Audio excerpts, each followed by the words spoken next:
పెద్దమ్మగారు పిలుస్తున్నారమ్మా. వస్తున్నాను బాజీ. అలాగేనమ్మా.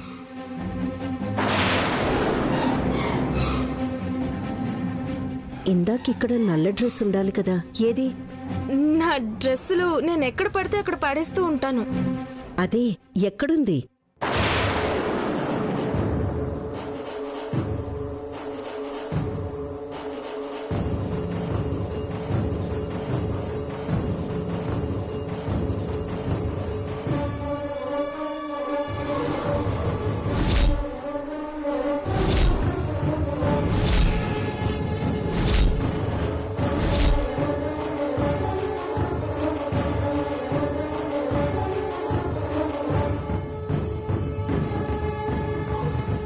ఇదా?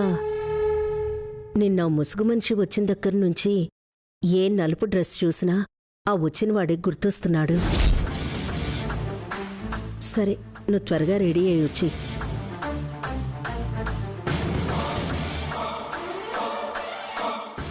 అమ్మయ్య, కాస్తలో దొరికిపోయేదాన్ని.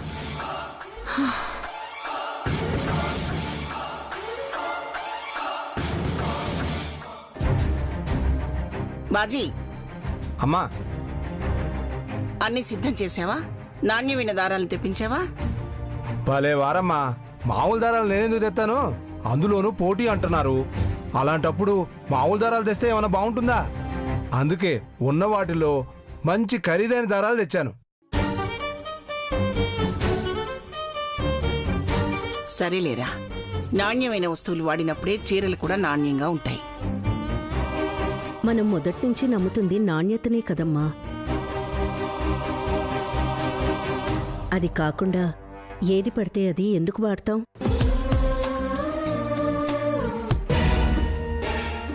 అయినా ఈ నాణ్యతలు ఇవన్నీ మనకెందుకు చెప్పు? మనం చేసేది వ్యాపారం. చీరలు నేసి మనమేమన్నా దానాలు ధర్మాలు చేస్తామా ఏంటి? కాబట్టి మనం నేసే చీరలు స్వచ్ఛంగా ఉండాల్సిన అవసరమేం లేదు కదా. అదేంటంటే అలా అంటారు? రేపు పోటీల్లో గెలవాలంటే నాణ్యమైన ఉండాలి కదా. ఎవరికి తెలుస్తుంది నాణ్యత గురించి?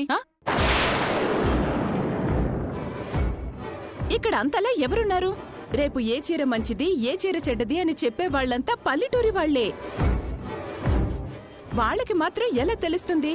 తళతళలాడితే చాలు అదే నాణ్యతని వాళ్ళు అనుకుంటారు.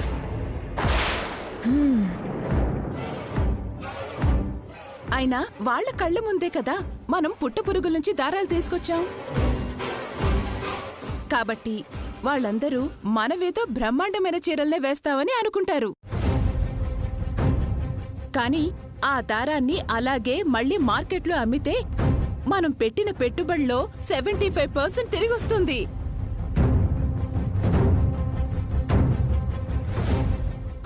అదేంటంటే అలా అంటారు? బావకు తెలిస్తే? నువ్వు గాని చెప్తావా ఏంటి? అలాంటి పిచ్చి పనులేవి చేయి మాకు. ఈ విషయం వాడికి తెలియాల్సిన అవసరం ఏమీ లేదు. పద రా.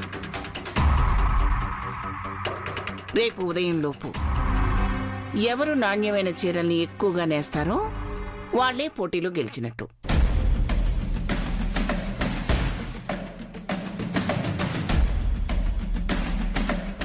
నువ్వు చెప్పింది బానే ఉందమ్మా. చీరలు నేయాలంటే నేనొక్కదాన్ని వేయలేను కదా, తోడెవరైనా కావాలి కదా. నిన్నొక్కదాన్నే నేయమని ఎవరు చెప్పారు? మగ్గం మీద ఏ ఒక్కరూ నేయలేరు. తోడు కావాలి మీకు కూడా. మీకెవరు తోడు కావాలో వాళ్ళనే తీసుకోండి.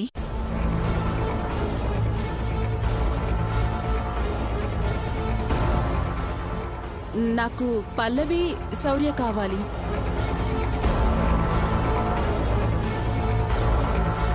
నాకెవరూ పనిలేదమ్మా. నా కూతురు కళ్యాణ్ ఉంటే చాలు.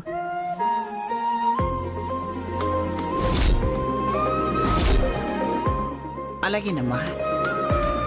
తనకు కావలసిన వాళ్ళని తను తీసుకుంది. నీకు కావలసిన వాళ్ళని నువ్వు తీసుకో. కాకపోతే ఒక్క విషయం గుర్తుపెట్టుకోండి. ఈ పోటీ పెట్టడానికి కారణం నేత కార్మికులకు నాయకురాలు కావాలంటే ముందా నేత కార్మికుల కష్టాలు తెలియాలి, విలువలు తెలియాలి. ముఖ్యంగా నేయడం తెలియాలి.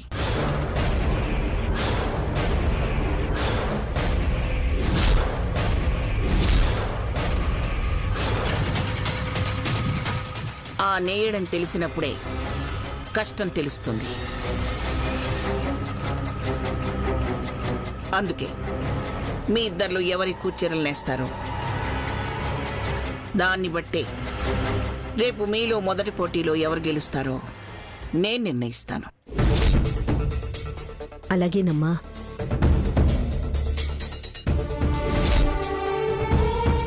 చూస్తూ ఉండమ్మా, రేపు గెలిచేది నేనే.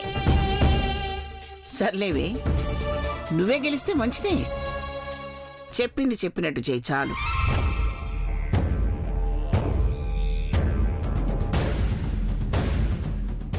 దమయంతి, ఊరికి అలా మాట్లాడటం కాదు, ఇది పోటీ. అనుపమ గురించి మాకు ఎలాంటి అనుమానమూ లేదు. నువ్వే కాస్త జాగ్రత్తగా చేయాలి. మీరందరూ బిత్తరపోయేలా చేస్తాను, చూస్తూ ఉండండి నాన్న. హ్మ్?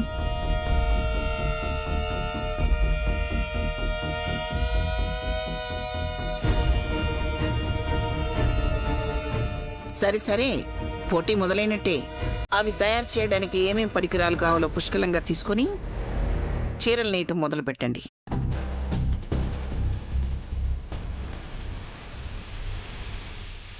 పదమ్మా.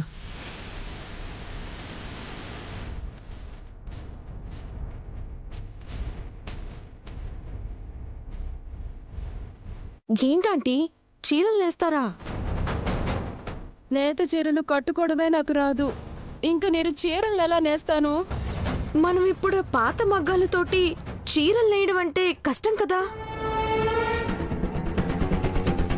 ఒక పని చేద్దాం. ఏంటి? ఎవ్వరికీ తెలియకుండా దొంగచాటుగా మనం ఆర్డర్ పెట్టి చీరలు తెప్పిద్దాం.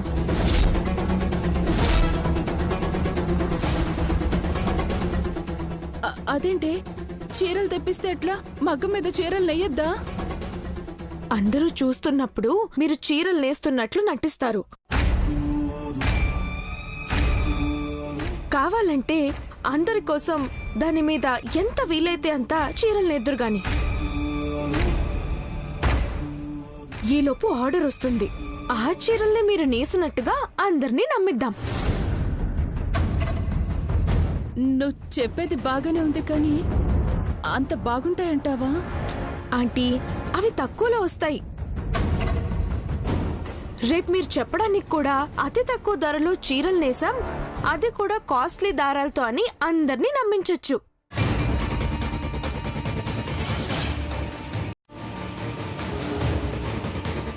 సరే, నువ్వు చెప్పేది బాగానే ఉంది, కానీ సాయంత్రానికి వస్తాయంటావా? ఆ సంగతి నాకు వదిలిపెట్టండి ఆంటీ, నేను చూసుకుంటాను కదా.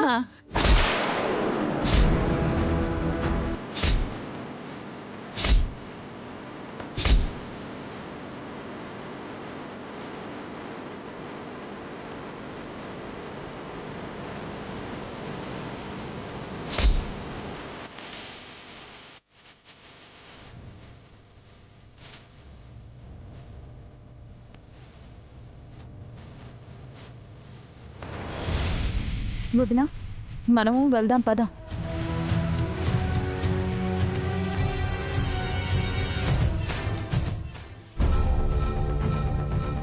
అమ్మా, వాళ్ళని చూస్తుంటే ఏదో చేస్తున్నట్టు అనిపిస్తోందమ్మా. గెలవడానికి వాళ్ళ ప్రయత్నం వాళ్ళు చేస్తున్నారమ్మా. మన ప్రయత్నం మనం చేయాలి కదా. అది ప్రయత్నంలా కనిపించడం లేదమ్మా, ఏదో ప్లాన్ చేస్తున్నట్టు అనిపిస్తోంది. ఎవరేం చేసినా మనం చేయాల్సిన పని మనం చేయాలి. చీరలు నేయడంలో నాకున్న అనుభవం అంతా ఉపయోగించి అమ్మ చెప్పినట్టు మంచి చీరను నేయడానికి ప్రయత్నిద్దాం. ఆ తర్వాత ఏం జరుగుతుంది అన్నది తర్వాత విషయం. సరేమ్మా. ఉమ్.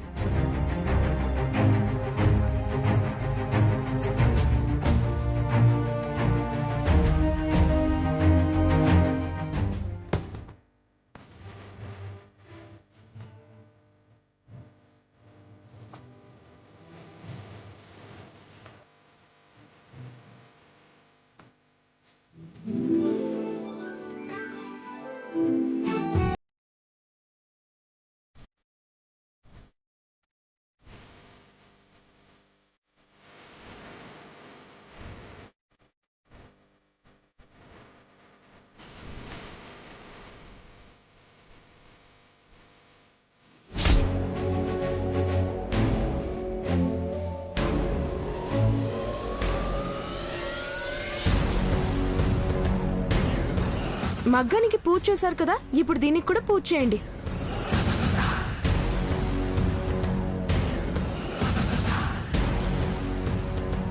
అదేంటి మగ్గాల మీద పని జరుగుతుంటే ఇప్పుడు ఆ ల్యాప్టాప్తో పనేముంది? కొత్త కొత్త డిజైన్స్ సిస్టంలో వస్తాయి. అవి నేను ఆంటీకి చూపిస్తాను.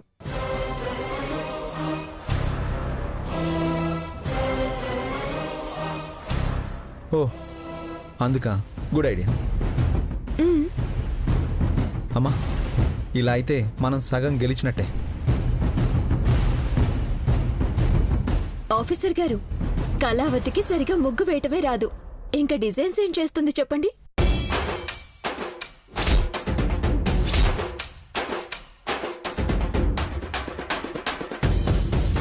నానమ్మ నానమ్మ ఏమంటుందో.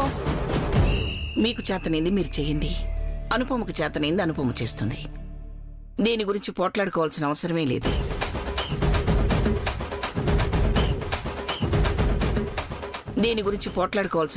లేదు.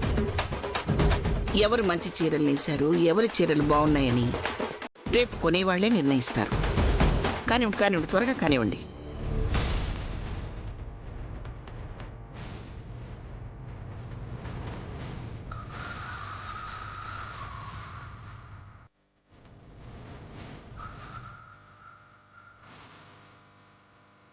నా ల్యాప్టాప్ కి పూజ చేయమంటే చేయరేంటి? ఇప్పుడు ఆ ల్యాప్టాప్తో అంత అవసరం ఏముంది? చీరలు నేసేది మగ్గం మీద. నువ్వేదో మోడల్స్ డిజైన్ చేస్తానన్నావుగా, చెయ్యి. దానికి పూజ చేయడం ఎందుకు? లేటెస్ట్ శారీస్ డిజైన్ చేయాలంటే దానికి ముందు ఇది కావాలి. ల్యాప్టాప్ మీద ఏ డిజైన్ అయితే వస్తుందో ఆ డిజైన్ మగ్గం మీద వేస్తే నచ్చుతుంది.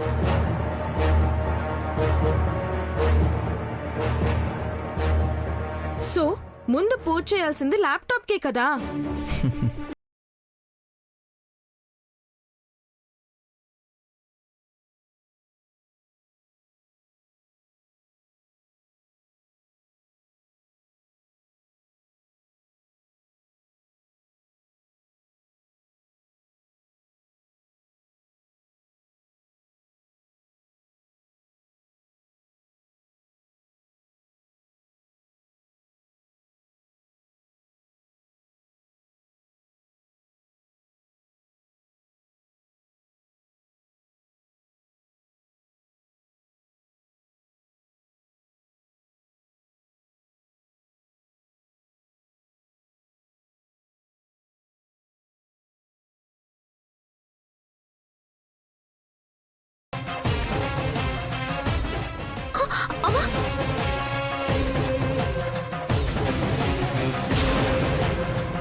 ఆంటీ, అమ్మా అయ్యో వదినా, అమ్మా, అమ్మా.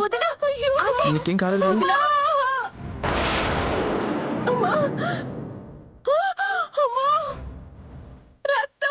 అయ్యో ఏం కాలేదమ్మా. నా తల పగలు కొట్టాలని ప్లాన్ చేసావు కదే. అదేంటత్తయ్య, ల్యాప్టాప్కి పూజ చేసింది మీరు, కొబ్బరికాయ కొట్టింది మీరు. నేను మిమ్మల్ని ఏం చేశాను? ప్రతి దానికి సమాధానాలుంటే నీ దగ్గర. ఏదో పద్ధతిగా పూజ చేద్దాం అనుకున్నాను. శౌర్య, చూసావా పూజ మొదలైందో లేదో నీ భార్య అప్పుడే మనల్ని దెబ్బతీయాలని చూస్తుంది. అదేంటమ్మా అలా అంటావు? కళ్యాణి ఏమి కావాలని చేయలేదు కదా. నువ్వు ఫోర్స్గా కొట్టడం వల్లే కొబ్బరికాయ మగ్గానికి తగిలి తిరిగి వచ్చి నీకు తగిలింది.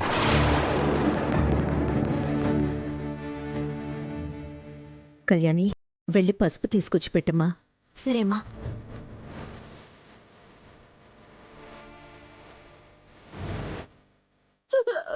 ఏం కాదు, ఏం కాదు.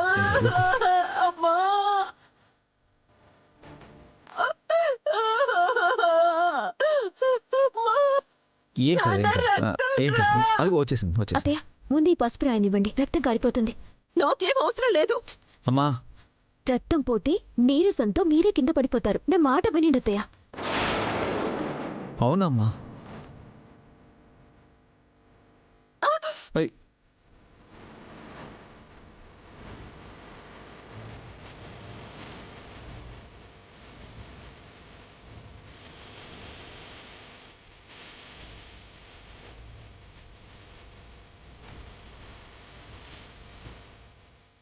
ఆ కొబ్బరికాయ మా అమ్మకి తగలాలనే కదా అంత బలంగా కొట్టారు. చూసారా, దేవుడు మా వైపే ఉన్నాడు. హే, మీ అమ్మ నాతో గెలుస్తుందనుకుంటున్నావా? అంత లేదు.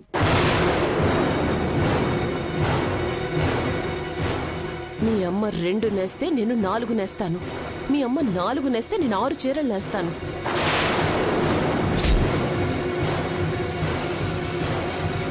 తెల్లవారేసరికి చూస్తావు కదా, మీ అమ్మ కంటే 2 చీరలు ఎక్కువే నేస్తాను నేను. ఈ పోటీలో మీ అమ్మని ఓడిస్తాను, నేనే గెలుస్తాను. దమయంతి, పనులాపేసి ఏమిటా మాటలు? త్వరగా పని మొదలు పెట్టండి. ఏదో కొబ్బరి చెక్క తగిలి చిన్న దెబ్బ తగిలి ఉంటుంది. దాని గురించి ఆలోచిస్తూ కూర్చుంటే పోటీలో పాల్గొనేది ఎవరు? నేనెందుకు పాల్గొన్ను? నా తలకి దెబ్బ తగలడం కాదు, నా తల పగిలిపోయినా సరే నేనే పోటీలో గెలుస్తాను, గెలిచి తీరుతాను. సరే, కానివ్వు కానివ్వు.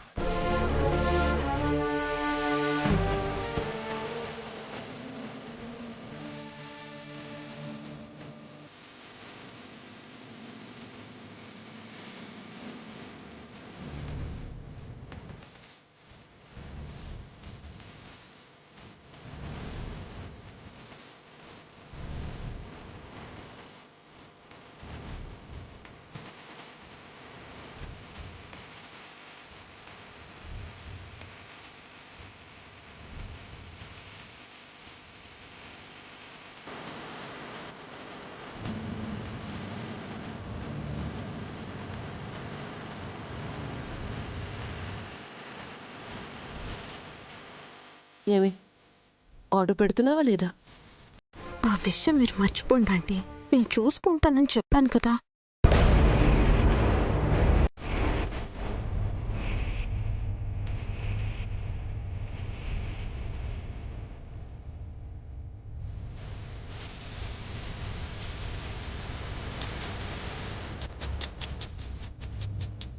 నీత చీరలు, మంచి చీరలు ఒక 6 కావాలి.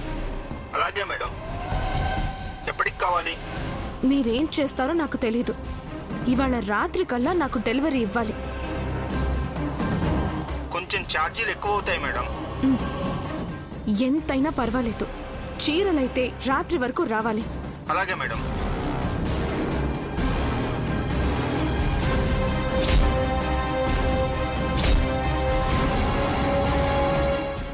సరే. కళ్యాణి, ఆ దారా లెక్కించు.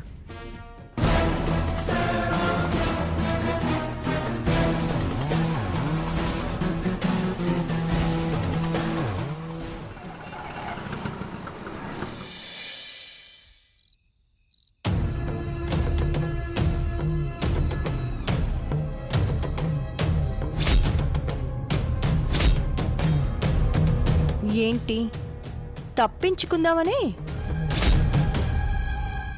ఆ అవకాశమే లేదు. ఎందుకంటే నువ్వెక్కడున్నావో నీకే తెలీదు. ఆయాసం వచ్చి అలిసిపోవడం తప్ప నన్ను కాదని నువ్విక్కడి నుంచి తప్పించుకోవటం అసాధ్యం.